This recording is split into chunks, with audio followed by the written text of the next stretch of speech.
କୁହ। ଗୋଟେ ବଉଳା ଗାଈ ଥିଲା ତାର କୁନିଟେ ଛୁଆ ଥିଲା ସିଏ ଦିନେ ଜଙ୍ଗଲକୁ ଚଢ଼ି ଯାଇଥିଲା ଦେଖିଲା ଯେ ବଡ଼ ବାଘଟେ ଆଉଛି ସେ ଦେଖିନି ଡରିଗଲା ବାଘ କହିଲା ମୁଁ ଆଜି ତତେ ଖାଇବି ସେ କହିଲା ମତେ କାହୁନି ମୋର ଗୋଟେ କୁନି ଛୁଆ ଅଛି ମୁଁ ତାକୁ କ୍ଷୀର ପେଇନି ଆସିଲେ ମତେ ଖାଇବୁ ସେ ଯାଇନି କ୍ଷୀର ପିଇନି ଆଇଲା ସେ ପେଇ ଦେଇନି ଆଇଲା ବାଘଟିକି କହିଲା ମତେ ଏବେ ଖାଅ ତମେ ବାଘ କହିଲା ତମେ ଯୋଉ ମତେ କହିନି ଗଲ ମୁଁ କ୍ଷୀର ପିଇନି ଅଛି ଯାଉଛି ତମ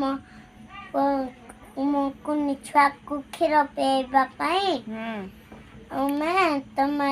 ମୁଁ ଏଥର ତମକୁ ଖାଇବିନି ତମେ ଯାଅ।